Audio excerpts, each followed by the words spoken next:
Everyone, hope you all are doing good in your studies. तो आज हम elaborate करेंगे प्लेसेंटा प्रीविया के बारे में। आपने लिखा है मैम प्लेसेंटा प्रीविया समझा दो।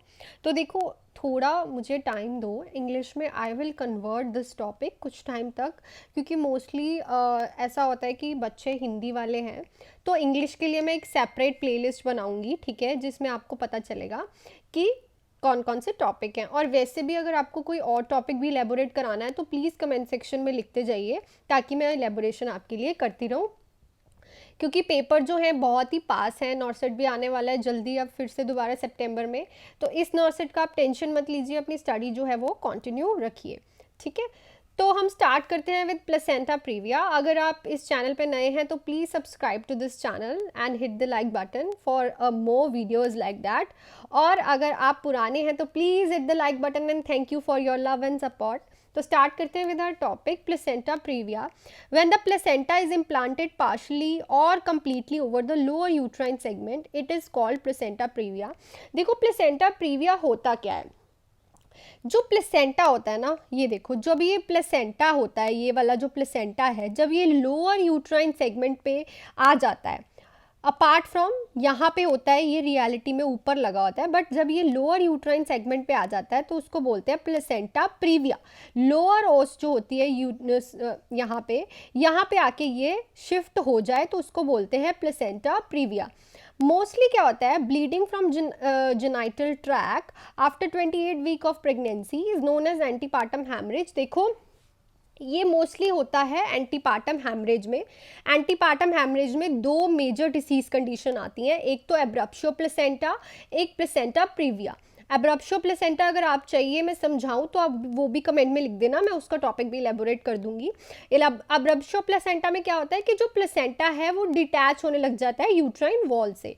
बट प्लेसेंटा प्रीविया में क्या होता है कि जो प्लेसेंटा है वो अपर से नीचे उतर के यहाँ पे अटैच हो जाता है, नियर द लोअर ऑस पे, ठीक है। लोअर यूट्राइन सेगमेंट पे आके वो कंप्लीटली या फिर पार्शली अटैच हो जाता है, ठीक है, इम्प्लांट हो जाता है, वहीं पे इम्प्लांट होता है। तो इसमें होता क्या है, bleeding from genital track 28 weeks के बाद जब प्रेगनेंसी में ब्लीडिंग होनी स्टार्ट हो जाए, उसको भी हम एंटीपार्टम हैमरेज बोलते हैं।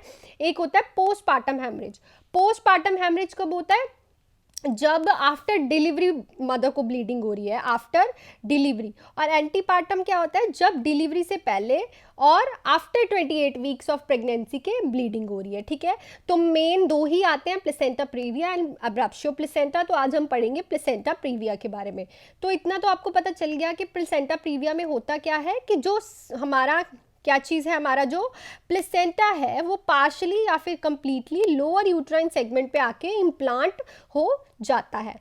उसके बाद जो है रिस्क फैक्टर्स इसके क्या होते हैं, देखो, मल्टीपैरिटी। तो फर्स्ट है मल्टीपैरिटी। देखो, जो मदर है, मल्टीपर मतलब अभी उसका 4th या फिर 5th बेबी हो रहा है, तो उससे क्या होता है, जो यूट्राइन वॉल है वो वीक हो जाती है, वहाँ पे इम्प्लांटेशन प्रॉपरली हो नहीं पाती बिकॉज ऑफ मल्टीपैरिटी। तो क्या हो जाता है कि वो जो प्लेसेंटा है, बजाय कि यहाँ वो आके यहाँ इम्प्लांट हो जाता है, मे बी उसका फर्स्ट जो बेबी हो यहाँ पे प्लेसेंटा इम्प्लांट हो, यहाँ पे हो, तो उससे क्या होता है, जो यूट्राइन वॉल है उसका जो प्लेसेंटा को अटैच करने वाला सिस्टम है वो वीक हो जाता है, जिसकी वजह से उसको प्लेसेंटा प्रीविया होने के ज़्यादा चांसेस होते हैं। दूसरा है मल्टीपल गैस्टेशन। मल्टीपल गैस्टेशन में भी क्या होता है कि जो प्लेसेंटा है वो भी नीचे आ सकता है। देखो, मल्टीपल गैस्टेशन मतलब कि मे बी दो बच्चे हों, ठीक है, दो फीटस हो, तो उससे क्या होगा, प्लेसेंटा में भी बड़ा हो, बड़ा होने की वजह से वो यहाँ पे लग जाए, ठीक है, बड़ा होने की वजह से वो यहाँ लग जाए, या फिर दो प्लेसेंटा हो, एक बेबी का अलग एक बेबी का अलग, एक प्लेसेंटा नीचे लग जाए एक ऊपर लग जाए, ठीक है। तो ये भी एक रिस्क फैक्टर है। उसके बाद है प्रीवियस सिजेरियन सेक्शन। देखो, प्रीवियस सिजेरियन सेक्शन क्या होता है, जब भी हम, जैसे ये मदर की स्टमक है या नेवल है, तो हम लोअर सेगमेंट पे क्या देते हैं आजकल, लोअर सेगमेंट पे सिजेरियन सेक्शन करते हैं। तो जहाँ पे स्कार बना होता है ना, वहाँ पे क्या होता है, ऑक्सीजन और कोलाजन, ऑक्सीजन प्लस कोलाजन जो है वो उसका इंक्रीज हो जाता है, ठीक है। और जहाँ पे इंक्रीज होगा ऑक्सीजन और कोलाजन, वहाँ पे इम्प्लांटेशन जो है वो होने के ज़्यादा चांसेस होते हैं। तो इम्प्लांटेशन, अब यहाँ पे स्कार बना है तो यहाँ पे ऑक्सीजन एंड कोलाजन ज़्यादा होगा, तो यहाँ पे इम्प्लांटेशन होने के चांसेस ज़्यादा होते हैं, किसके, प्लेसेंटा के। उसके बाद अल्कोहल एंड स्मोकिंग वाला के जो वुमेन होती है उसको भी ये रिस्क फैक्टर होता है। नेक्स्ट हम इसकी टाइप्स के बारे में पढ़ेंगे। देखो 4 टाइप्स का होता है ये, ठीक है। तो दो इसकी सेफ टाइप्स भी होती हैं और दो इसकी थोड़ी कॉम्प्लिकेटेड टाइप्स होती है। तो पहली टाइप देखो क्या बोल रहा है वो, फर्स्ट टाइप है टाइप 1 लेटरल, मतलब कि जो लोअर ऑस है उसकी लेटरल साइड पे, देखो ये जो लोअर ऑस है ना, ये जो लोअर ऑस है इस पे अटैच नहीं है, ये आप ध्यान से देखोगे, ये देखो ध्यान से देखो, ये जो लोअर ओस है ना इस पे नहीं आया, ये लेटरल साइड पे है उसकी, ठीक है। अभी यहाँ पे नहीं आया, यहाँ पे अभी यहाँ पे नहीं आया, ये अभी ऊपर लेटरल साइड पे ही है। तो इसमें क्या होता है, the major part of placenta is attach to upper segment, the only lower margin are encroaches on a lower segment but not up to os, ठीक है। क्या होता है देखो, जो मेजर पार्ट है वो ऊपर ही लगा हुआ है, ठीक है, जो मेजर पार्ट है वो ऊपर ही लगा हुआ है, बट जो लोअर सेगमेंट है प्लेसेंटा का, ये जो लोअर सेगमेंट है वो लोअर मार्जिन पे लगा हुआ है, यहाँ पे मार्जिन है ना, ये वाली मार्जिन पे लगा हुआ है, पर वो ऑस पे नहीं पहुंचा, ठीक है, वो ऑस के ऊपर ही है। अब ये हो गई हमारा लेटरल, ठीक है।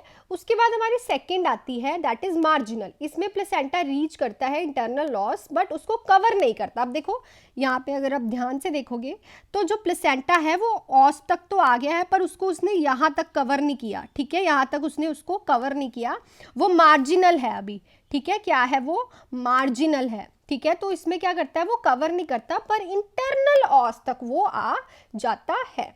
नेक्स्ट देखो टाइप 3, टाइप 3 में क्या है, इनकम्प्लीट, मतलब इनकम्प्लीट है, the placenta completely cover the internal ऑस when closed but does not entirely do so when fully dilated। देखो अब इस फोटो को आप ध्यान से देखो, इसमें क्या हो रहा है, उसने फुली क्लोज नहीं किया हुआ, वो एज पे पहुंचने वाला है, कंप्लीटली तो उसने ऑस कर दिया है। जब ये डायलेट होगी ना, जब ये डायलेट होगी, यहाँ से ये ऐसे डायलेट होगी ना, यहाँ से ऐसे डायलेट होगी, तो क्या होगा, जो ये प्लेसेंटा है, तो यहाँ से देखो ये चीज़ दिखेगी ना यहाँ से, तो वो क्या कह रहा है, कह रहा है जब हम इसको डायलेट करेंगे, फुली डायलेट करेंगे तब ये क्लोज नहीं करेगा, बट जब अगर बंद है ये चीज़ जो है, ये चीज़ जो है वो बंद है तो ये इसको क्लोज कर रहा है, तो इसको बोलते हैं इनकम्प्लीट, ठीक है, कंप्लीटली उसने जो है अभी क्लोज नहीं की है ऑस।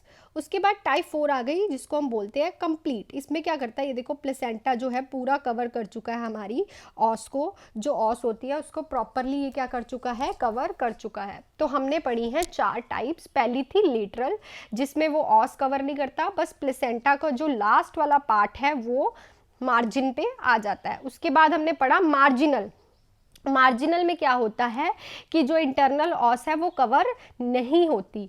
उसके बाद हमने थर्ड पढ़ा इनकम्प्लीट, इनकम्प्लीट में क्या होता है, जब वो ऑस को पूरी तरह से कवर नहीं करता बट कवर कर जाता है जब वो यहाँ पे क्लोज होती है, ठीक है। उसके बाद हमने कंप्लीट पढ़ा जहाँ पे प्लेसेंटा है पूरी ऑस को प्रॉपरली क्या कर रहा है, प्रॉपरली कवर कर रहा है। उसके बाद आ जाओ इसकी थ्योरीज। अब प्लेसेंटा प्रीविया होता क्यों है, तो अब हम पढ़ेंगे थ्योरीज के बारे में कि प्लेसेंटा प्रीविया के पीछे होने के चांसेस क्यों हैं।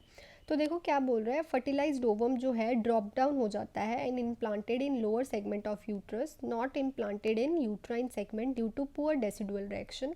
ऑब्वियसली जहाँ पे प्लेसेंटा, ये देखो ये हमारा यूट्रस है, यहाँ पे उसने अटैच होना था पर यहाँ का जो डेसिड्यूआ है उसका जो अट्रैक्शन है वो कम हो गया है, इसलिए जो प्लेसेंटा है वो ड्रॉप हो गया है, ड्रॉप डाउन, तो उसको बोलते हैं ड्रॉप डाउन प्लेसेंटा, कि जो डेसिडुअल रिएक्शन है वो पुअर हो चुका है। नेक्स्ट बोलता है when the surface of area of a placenta is big the normal size it covers more area of uterine segment. तो जब उस प्लेसेंटा का साइज जो है वो बिग होगा तो वो जो नॉर्मल एरिया है उससे ज़्यादा कवर करेगा, इतना एरिया कवर कर रहा था ना पहले तो वो, अब अगर वो बड़ा है तो ऑब्वियसली वो ऐसे अटैच होगा, तो बड़े एरिया के लिए भी जो प्लेसेंटा प्रीविया होने के चांसेस ज़्यादा होते हैं।